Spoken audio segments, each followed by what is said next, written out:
Are you ready for part 2?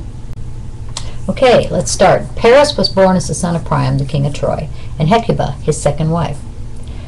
But Hecuba had a dream while she was pregnant that she would bear a child who would destroy the city. So when Paris was born, she and Priam called a herdsman to take the child, throw him from a mountain, and let him die.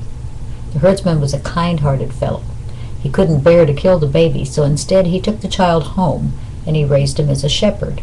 The young prince did not know who he was, but eventually his identity came to be known. Some sources say that after he had judged the beauty contests of the goddesses, he competed at the games in Troy and was identified there.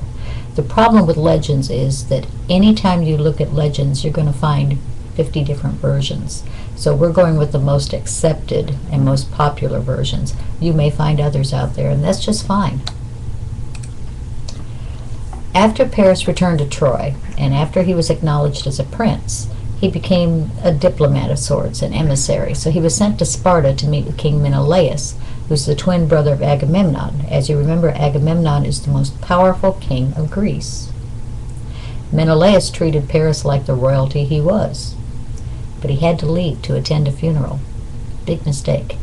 In the interim, either, depending on which version you believe, Helen fell in love with Paris, or Helen was abducted by him, but when Menelaus returned, Helen was gone, and so were the contents of the treasury. So Menelaus, of course, went to his brother, and since Agamemnon had long lusted after the rich port of Troy, the war was on.